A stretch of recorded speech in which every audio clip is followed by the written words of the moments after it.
Hey friends, happy Monday. Thanks for joining us for Unscripted on 13 Plus. I'm Anna Orsini. And I'm Carson Courier. Thank you for joining us on a Monday morning. We do want to begin with some late breaking news we've been following throughout the morning. You're actually taking a look at some scene video from early this morning. This was near El Camino del Cerro, west of Silverbell this morning. There was a crash there that, as you can see, actually caused the entire intersection to be shut down.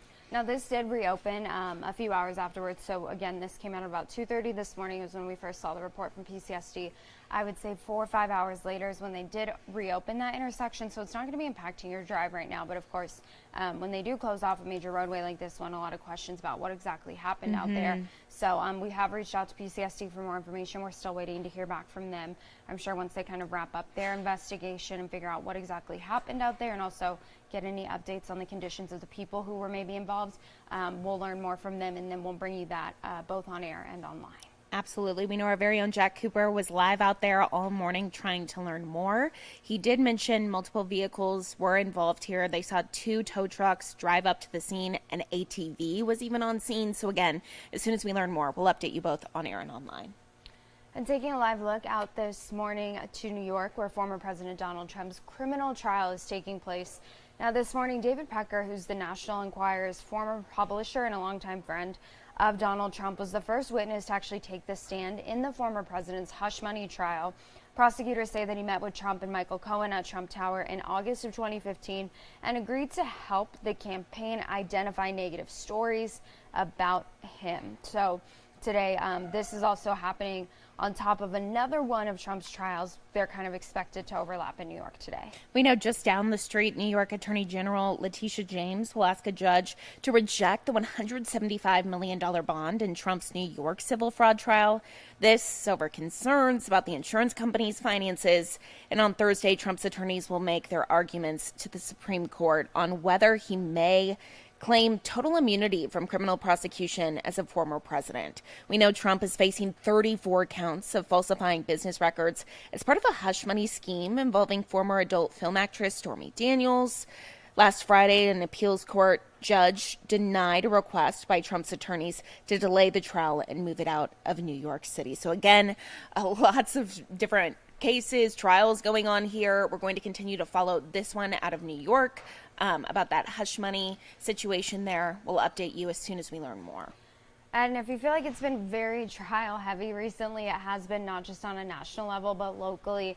Of course, one of the big ones that we're keeping an eye on, and we have been for a few weeks now, is the George Kelly case. And today, day 2 of deliberations for jurors, determining the fate of the Nogales rancher accused of shooting and killing a migrant on his property in January of last year. Now, the jury came back on Friday and told the judge that they were deadlocked, that they couldn't reach a decision. He told them that they needed to go back in there and try to reach a decision. So they were sent home over the weekend, and now they're back in jury deliberations today. But after, I would assume if you're the judge and after, 4 weeks of a trial, you're like, look, we're coming to a verdict one way or another. Exactly. Like, we're not doing this again. Exactly. So we have 2 kind of arguments here. We know prosecutors argue that George Kelly opened fire on a group of migrants that were passing through his land without permission or warning there. Kelly's defense claiming this morning he fired warning shots over their heads. So still waiting to hear about if the jury reaches kind of a decision here, a verdict. As soon as we do learn more, we'll update you both on air and online. But definitely a case that's been going on for more than 4 weeks now. So hopefully we hear some answers soon. Another case we've been keeping an eye on for the past couple of years, the man charged with burning down 2 Douglas churches last year. He's now back in the courtroom this Friday. Last week, a judge did find Eric Rittenauer competent to stand trial and also to represent himself, which is something that he said that he was going to do. Now, he did not indicate whether or not he may request a lawyer. He said that he's going to have to pray on that a bit further, but he is expected to provide an answer on whether or not he'll represent himself or have a lawyer appointed to him or pick a lawyer later this week. We know he has entered a not guilty plea. His trial is set to start May 29th. Prosecutors maintain Ridenour burned the two churches last year because he was upset over their stances on homosexuality and women in the clergy. So we're going to keep watching this as well. And another huge case that's going to have an impact here in Tucson as well, but kind of at the national level. We know the High Court will hear arguments on whether laws punishing homeless people with civil penalties violates the Constitution. Cities have been searching for ways to address homeless encampments they say threaten public health and safety. Now, homelessness is something that rose 12% from 2022 to 2023, according to the Department of Housing and Urban Development. This decision will shed a light on how far exactly city and state officials can go to address homeless encampments. Now, a decision is expected by the end of June, but obviously something that has an impact both here in Tucson and Phoenix. We saw it with the zone clearing out that encampment. A lot of people obviously who live there upset about that, and then kind of the after questions of, well, where do they go now? So this is going to have a huge impact in any state that's on the West Coast where you do see more people just because of the weather, more people that are homeless and out on the streets. So something that we'll keep a very close eye on for you. And again, expecting a decision on that by the end of June. And new details this morning with Arizona's laws on abortion. You may remember weeks ago the Arizona Supreme Court's decision to implement an 1864 territorial law that bans nearly all abortions in Arizona. Now another state is stepping up to help Arizona women and doctors. Governor Gavin Newsom says state lawmakers there will introduce a bill to assist women from Arizona seeking abortions. The governor says California's Women's Caucus will introduce emergency legislation this week. Governor Newsom announcing on social media the bill would make it easier for doctors in Arizona to become certified to perform abortions, which will allow them to continue their work from a neighboring state. The hope is to have the new law in place by May 1st. So definitely a lot of eyes on this morning. Doctors, women in Arizona worried about the outcome of this. And a lot of doctors, too, we've talked about this, kind of just confused about what they can and cannot do. We know Attorney General Chris Mays actually said she's making it her mission to let doctors know that, hey, you can still perform abortions up to 15 weeks right now. That territorial law has not gone into effect quite yet. She said that could happen at the beginning of June. So it's something we'll keep an eye on. And something definitely, too, that's not new for California. When we saw Roe versus Wade overturned and some states like Idaho putting really strong abortion bans. In fact, California said the same thing, we'll allow people to come from other states into our state to still receive those services. So not new for California to do something like this, but obviously new for them to target the state of Arizona specifically. So something we'll keep an eye on for you. And you may not know this, but today is Earth Day. Yes, it is. We know on April 22nd, every single year, this day celebrates our home and promotes efforts aimed at protecting the environment. This year, the global theme is the planet versus plastic. Now, this morning, President Joe Biden marking Earth Day by announcing $7 billion in federal grants for residential solar projects, serving 900,000 plus households in both low and middle-income communities. He also plans to expand his New Deal-style American Climate Corps Green Jobs Training Program. Those projects are expected to eventually reduce carbon emissions of the equivalent of 30 million metric tons of carbon dioxide and save about $350 million annually for households. So this is up on our website right now if you just kind of want to read more about what Biden's doing to mark Earth Day. Of course, a lot of people celebrating over the weekend, doing some local cleanup projects here in Tucson. And unfortunately, we know with weather, Mother Nature doesn't always cooperate. So even though it is Earth Day, it's a warm one out there. It's a warm day to go out and enjoy the earth. Might be something that you're doing from inside of your home, celebrating Earth. We have 13 First Alert meteorologist Mallory Schnell with us today. Current conditions, they're not super bad yet. Right now they're okay. Yeah.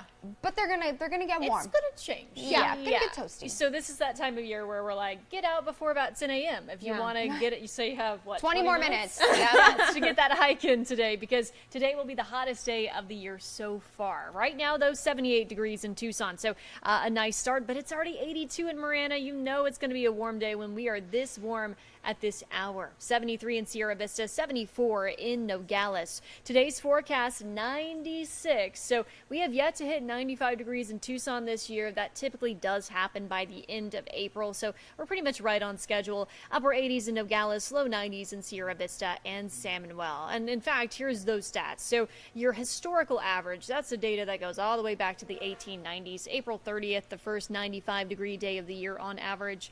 Climate normal, though, that's more recent, that range of time, April 24th, so a little bit earlier. But the earliest on record, March 5th. Thankfully, we are not that hot this year.